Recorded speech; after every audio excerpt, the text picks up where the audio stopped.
So, what's up mga ka-Gel Blaster? Welcome again sa ating video. So, medyo natagal bago tayo makagawa ulit ng video, na busy.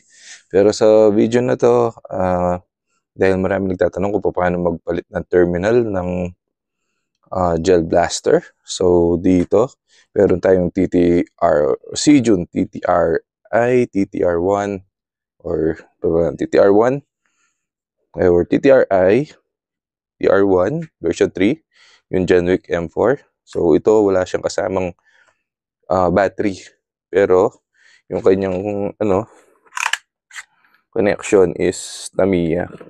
Yan, Tamiya or reverse plug na tinatawag nila, or Tamiya. So yung iba is ayaw to dahil maalog. And then ayun, kung meron ka ng mga naunang Gel Blaster, baka yung battery commonly ngayon mga XT30 na, or baka naka SM2 pa yung gamit mo. Mahirap naman kung bibili ka pa ng battery, lalo na kung 11 volts para lang sa unit na to. So ayun, isa sa mga ginagawa ko is gumagawa ko ng adapter.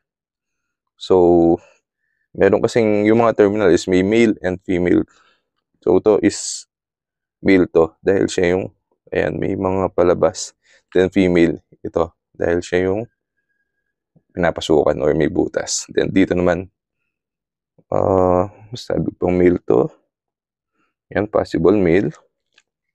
Then yung battery is female. Ayan. Or baka baligtad. Pero yan, laging pair yan. Male and female. Yan. So yung mahalaga dito, ayan, gumagawa ako ng mga adapter para isang battery lang. Tulad dito, meron na akong adapter para sa SM2. Ayan, XT30 to SM2. So pasok yan sa terminal ng Gel Blaster na SM2. And then dito, battery na yan, XT30 yung dulo. So pwede rin naman na battery yung palitan natin ng dulo.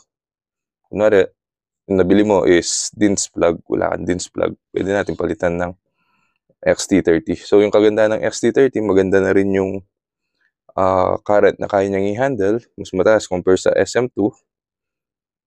And then hindi siya ganun, may grip naman siya pag hinihila, and then hindi siya ganun kalaki. So hindi siya bulky pagdating sa loob, and then ayan, madali lang naman siyang hilain, and then hindi rin siya nababaligtad. Ayan.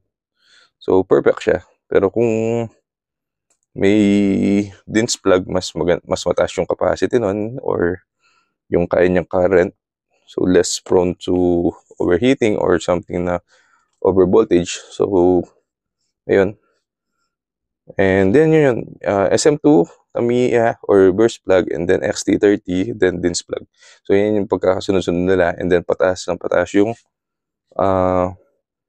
capacity or current na kaya nilang i-handle. So pinakamababa itong SM2, and then pinakamataas yung tendency niya na masunog. So kung di ako nagkakamali is baka ano lang to, 30C, ganun. To mabot na 60C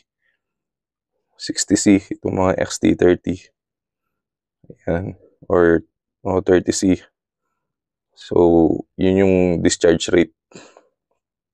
Pero yan, may video naman sa YouTube na pinakita yung testing ng XT30 tsaka ng SM2. So nasunog yung SM2 dun sa load na pinasok nila, and then yung XT30 is nagtagal. So may mas malaki to, yung XT60, XT90, pero depende na lang sa interface. So yun yung intro natin pagdating sa mga plugs. And ayun, yung gagamitin natin is ito. Meron ako talagang dedicated na soldering terminal. So hindi lang sa Gel Blaster ko ginagamit to dahil may ibang business rin. So doon required ako mag-solder para sa quality. So ayan, may mga nabibili ng mga XT30 terminal, pair na yan. So usually nagagamit naman is itong, ano ba yung dulo nito? Kung male to, is yung female. So yung kabila nito. So kung magpapalit ako ng battery terminal, let's say Tamiya plug to or SM2, papalitan ko siya ng male para magiging siya kamukha ng mga stock na naka XT30. And then kapag sa unit naman, itong female, siya yung gagamitin pamalit dito. So yan, let's get started sa pagpalit nitong terminal ng ng ating unit. Pero itest natin itong adapter kung gumagana. Ayan. So isaksak natin to, yung kabilang dulo. Then sa battery. So may mga nabibili pala na wire na siya and then yung kabilang dulo lang yung wala. So Tamiya plug na and then wala siya sa dulo. Meron rin na SM2 yung pinakadulo dito and then wala siyang kabilang dulo. Doon ka na lang maglalagay ng kung anong plug kung gagawa kayo ng mga adapter. So yung kagandahan sa adapter, isang battery na lang yung mini-maintain mo. So yan, lock, semi. So yan, gumagana yung unit. So yan yung gamit ng adapter. So isang battery na lang yung mini-maintain ko. So bili ako ng isang high capacity na battery and then yun na lang yung ginagamit ko sa lahat. Imbes na bibili ako ng isang battery na pang SM2, isang battery na pang reverse plug. So yun yung purpose bakit ako gumagawa ng mga adapter. Ewan lang kung may nagbibenta ng mga adapter dito. So magandang marketing opportunity rin kung sakali. So sabihin nyo lang kung bibili ba kayo nito para gumawa ako, mag-mass produce ako ng mga adapters. So yun, let's get started. So babasahin ko lang muna itong sponge na gamit sa soldering.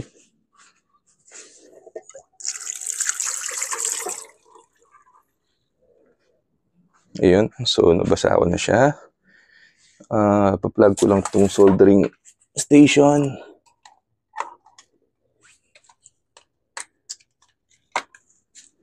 Ayan, turn on. So yan, so medyo magandang quality na itong ginagamit kong soldering station. Kompleto na siya, meron na siyang hawakan ng LED. Then itong LED niya is Ichiban na ilang point ba? Ayun, 0.8. Kasing regular is 1 mm. So 0.8 to, meron po mas manipis dito na 0.5 na pang cellphone na yun. So ayan. Then naka 300 lang yung temperature, yan yung standard.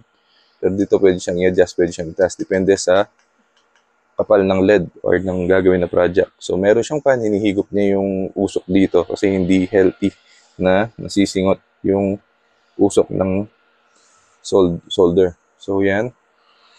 So yung gagawin natin dito, puputulin natin to gamit ng ating, kung meron tayong slice or cutter, yun, putulin natin.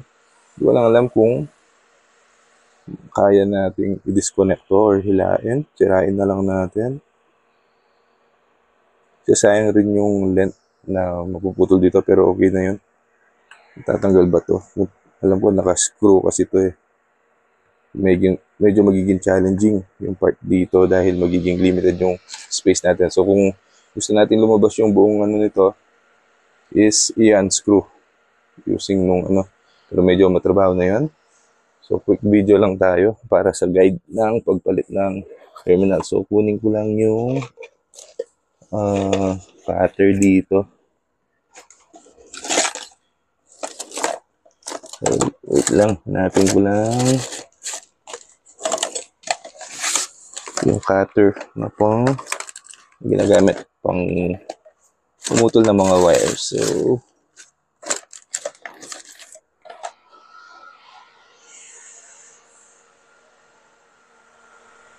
So ayun, medyo natagal ako sa paghahanap nitong cutter. So ayun, ika-cutter natin yung dulo dito. Ayan. Yung unang kailangan na i-take note is yung polarity. So, positive, negative, usually yung red is yung positive and then negative yung black.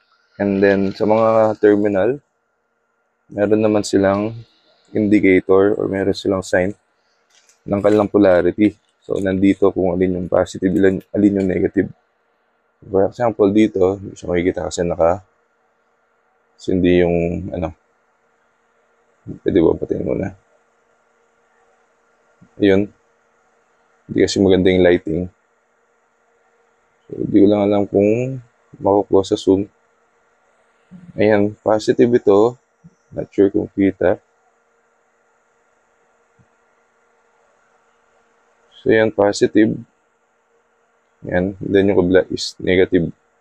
So, yun yung susundan lang na polarity dito. So, hindi ko lang ulit yung, yan. So, dito, kung ipapalit mo yan, hanapin mo yung positive. So, positive. Yan, ganyan siya yan. So, yun. Ikakat na natin to. So, medyo sisirain natin ito kasi hindi na rin natin magagamit para at least makuha pa yung pinaglagyan pa ng terminal sa loob.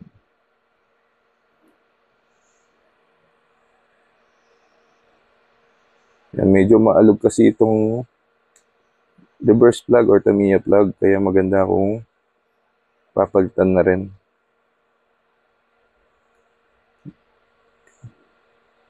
Pinaginayahan ko lang yung konti na pinagsaksakan ng terminal doon sa kanyang contact point na yan. Yan, sinisira ko pa. Pero pwede nyo nang directly na putulin yan.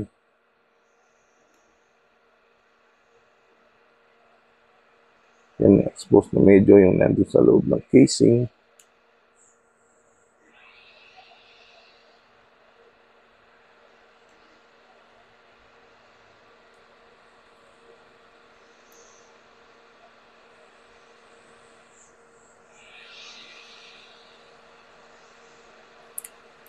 Dahil ito tapo ko na lang din naman ito, yung pinagtabasan. So, ayan. Ayun na yung pinagdikitan niya sa loob. So, sasagad ko. Ayun, sinagad ko lang hanggang dun sa may metal or terminal. Ito.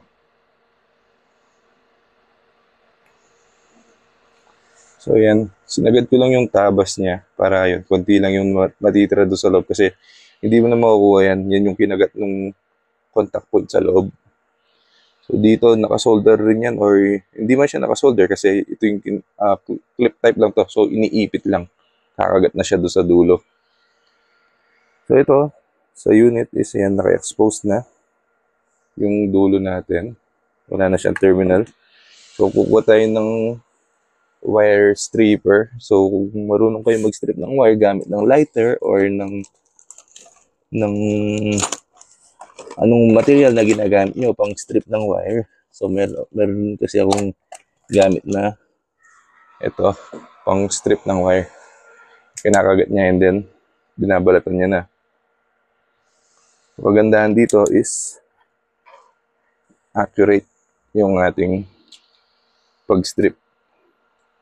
So, konting-konti lang naman yung ilalabas natin. Excuse me. Yan. Kahit lumabas lang yung dulo niya kasi yan. So, nakikita nyo. Meron na siyang silver. Kahit ganyan kakunti lang, okay na yan. So, yung dito sa kabila.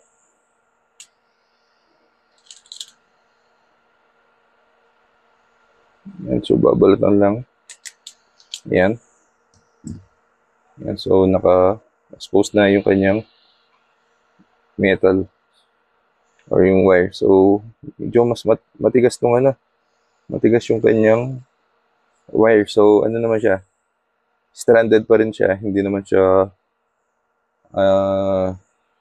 pure copper or yung solid. So, yan. Ang gagawin niya natin, upo lang ako para mas makapag-focus. So, yan. Mainit na yung ating ito, yung soldering natin. So, ano lang, standard technique lang sa pagsusolder. Yan, lagyan lang ng mga LED yun dito para ididikit na lang yun. Make sure yung polarity, positive, negative, okay? Nalagyan ko muna siya ng pondo, ng LED. Ayan. Linisin ko lang yung tip.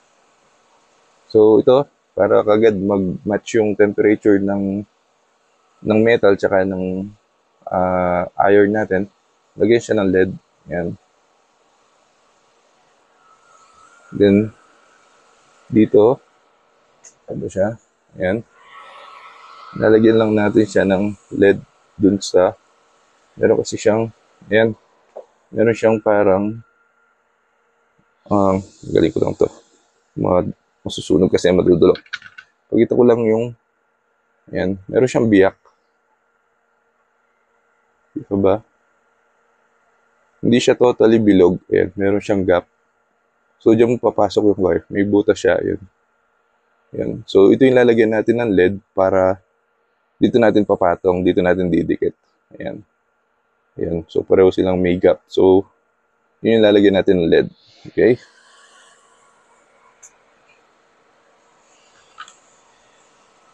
Ayan natin.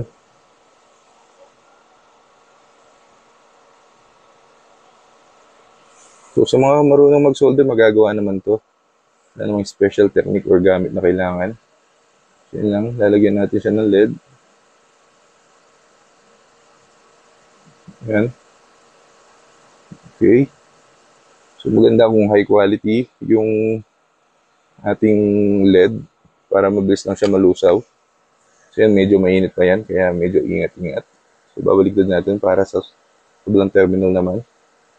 So, yan, mainit-init pa. So, ganun ulit. Yan ang LED. Then, initin yung contact. Then, sausaw lang yung LED para malusaw siya. Yan, okay? Yan. Isin lang. Pagkita ko lang siya, pero mainit to. Yan. Meron na siyang pondo.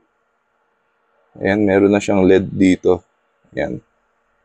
So, mamaya, pag ininit ko yan, magtutubig ulit yan. Kung ano mang didikit natin dyan is, madali siyang kumakakapit. So, itabi lang muna natin. Next na lalagyan ng LED, itong pagkabilang dulo. Okay. So, ayan, medyo makalat lang dito.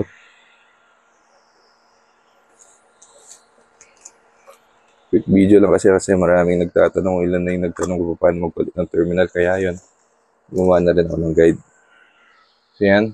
Lagyan ko lang ng LED yung dulo dito. Ganun rin.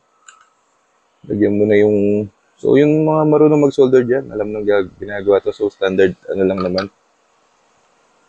Kailangan mo lang talaga ng soldering station, soldering iron, or kahit soldering iron lang, tsaka soldering LED. Hindi na kailangan ng fancy soldering station ito. Pinag-invest ko lang talaga yung gamit. Kasi, convenient. Ayan. So, ulit, lagyan lang ng LED. Dikit sa wire para mabilis siyang uminit. And then, ayun. Ayun. So, na-cover na siya ng LED. Okay. Ganun ulit sa kabila. Okay.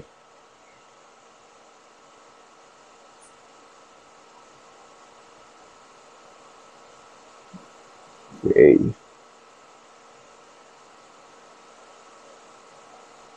Okay.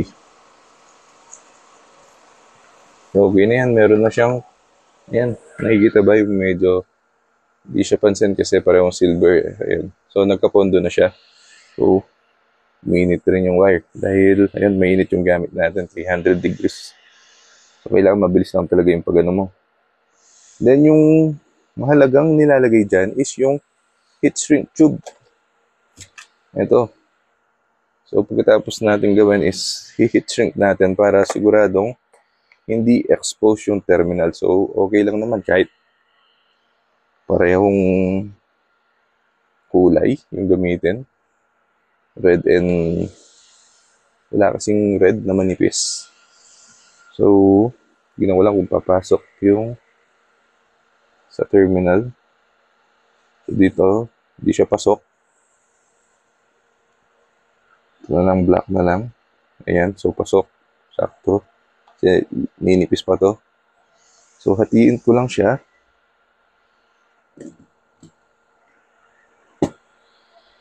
Hatiin ko lang siya. Ayan. And then, papasok ko lang siya muna dito.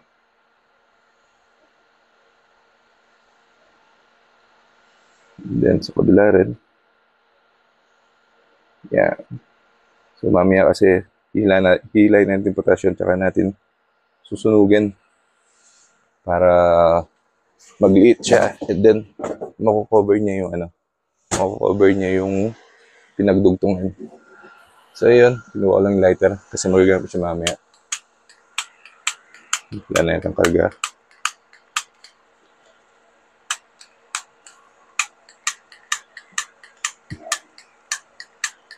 Yun lang, parang walang karga.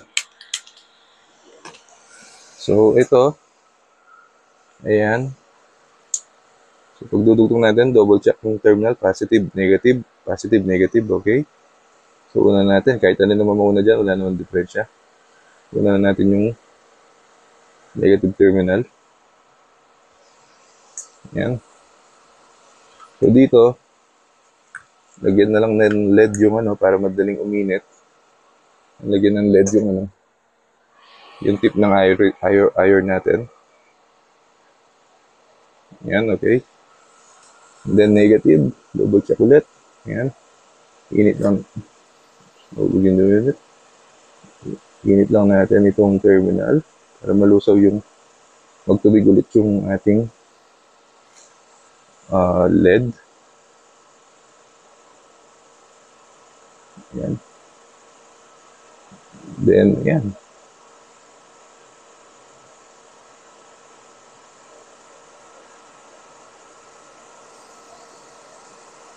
Kailangan natin matuyo bago natin tanggalin. Ayan. So, yan. Dumikit na yung negative. Yun, no? Hindi na matatanggal yan kasi matigas talaga yan yung naluto or natuyo yung soldering LED. Then, kabila naman. Medyo mahuhulog lang yung unit kaya medyo dumudulas. Kabila naman, for the negative or positive. So, double check, positive, positive, okay, red, positive, and then positive sa ating terminal. Ganun lang ulit, lagyan ng LED dito. Okay, dikit sa terminal ng positive. Then, lagay yung tip. Yan. Mainit lang, mabilis uminit yung kanyang wire. Then, manipis na lang. Ayan. Yan na yan. Napagtan natin yung kanyang terminal. Okay. So, yung susunod naman is i-cover natin. Ayan. Medyo mataba itong nangyari dito. Pwede natin panipisin niya kapag, pag iniinit mo. Pwedeng butasan or i-clip na lang doon sa cutter. Pero pwede rin naman to. Make sure mabilis lang para lang lumiit yung bulb, niya, lumobo or nag-ipon na LED. So, okay na yun. Patuyuin ulit. Slide lang yung mainit pa. So, medyo yun, lumiit yung heat shrink. Slide natin kaagad na mainit pa. So, medyo bawasan natin. So, strip na lang natin. Daan-daan lang dahil masugat yung wire.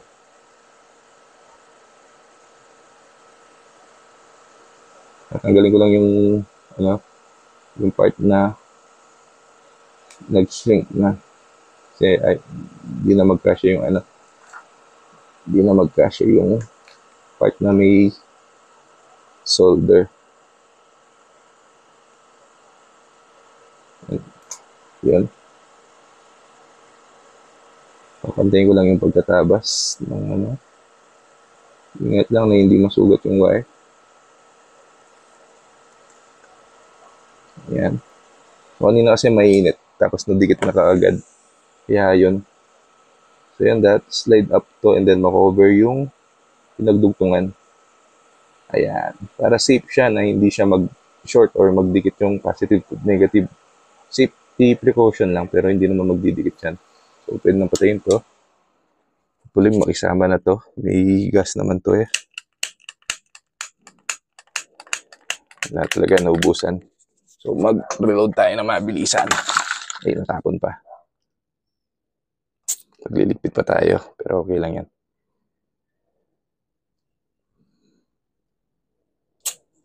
Okay na yan. Shit lang.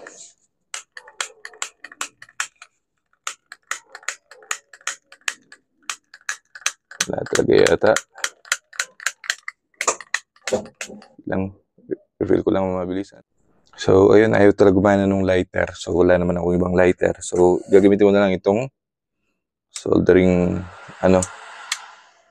So, hintayin ko lang uminit. Then, yung tip na lang yung pampapasok ko dun sa dito para siya, uminit. So, yun, 300. Yan. Pwede naman yan. Yan, magigipit naman siya. Dahil yan, init rin naman yan. Hindi naman sumasama yung yan.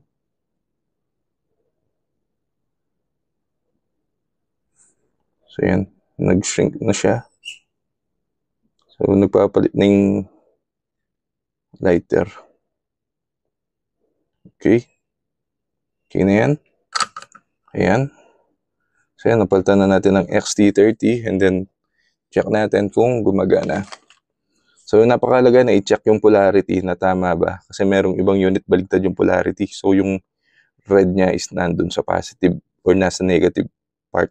So, makikita naman kung tama siya. Once na sinaksak mo, makikita mo reds to red sa magkabilang dulo. So, yan. Sak natin. So, yan. Wala nang adapter. React ang XT30 na. And then, yan. Working ang ating unit. So, yan.